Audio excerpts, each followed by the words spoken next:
Hello friends, income tax के cases की series में आज जो केस हम डिस्कस करेंगे वो सेक्शन 263 की प्रोसीडिंग्स को लेकर के है। सेक्शन 263 की proceedings commissioner of income tax के द्वारा चलाई जाती हैं उस परिस्थिति में जब principal commissioner of income tax को यह लगता है कि जो असेसमेंट ऑर्डर असेसिंग ऑफिसर ने पास किया है वो erroneous and prejudicial to the revenue है। यह केस को डिस्कस करने का जो मेन कारण है वो ये है कि जो प्रोसीजर ओरिजिनल असेसमेंट के लिए किया गया वही प्रोसीजर सेक्शन 263 का रिवीजन करते हुए किया जाना चाहिए। यदि वो प्रोसीजर को फॉलो नहीं किया जाता तो सेक्शन 263 की सारी प्रोसीडिंग्स नल एंड वॉइड होंगी। यही इशू पटना ट्रिब्यूनल के सामने एक case Gyan Infrabuild private limited versus principal commissioner of income tax के केस में आया और यह case 114 ITR tribunal page number 184 पर रिपोर्ट हुआ। इस केस का जजमेंट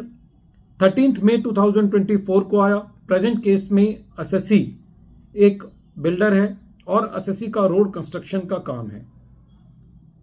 असेसी के यहां सर्च हुई और उस सर्च के बाद असेसी का असेसमेंट ईयर 2015-16 से लेकर के असेसमेंट ईयर 2018-19 तक सेक्शन 153A के अंदर असेसमेंट किया गया। असेसमेंट कंप्लीट होने के बाद कमिश्नर ऑफ इनकम टैक्स को यह लगा कि असेसिंग ऑफिसर ने जो डॉक्यूमेंटेशन है उसको सही तरीके से एग्जामिन नहीं किया है और इस वजह से जो असेसमेंट ऑर्डर सेक्शन 153A के अंदर पास किया गया है वो assessment order erroneous and prejudicial to the revenue है। असेसी ने इस रिवीजन के ऑर्डर के अगेंस्ट ट्रिब्यूनल के अंदर अपील फाइल करी और जब यह मैटर ट्रिब्यूनल ने सुना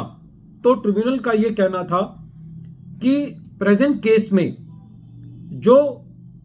principal commissioner of income tax ने सेक्शन 263 के अंदर रिवीजन के लिए ऑर्डर दिया है वो ऑर्डर एज पर लॉ नहीं है, क्योंकि सेक्शन 153A की मर्यादा यह है कि जब सेक्शन 153A का ऑर्डर पास किया जाता है तो वो ज्वाइंट कमिश्नर की परमिशन के बिना किया जाता है। क्योंकि प्रेजेंट केस में सेक्शन 263 का जो रिवीजन किया गया है वो सेक्शन 153D का जो अप्रूवल था ज्वाइंट कमिश्नर का उसको कंसीडर किए बिना किया गया है। ट्रिब्यूनल का यह मानना था कि प्रेजेंट केस के अंदर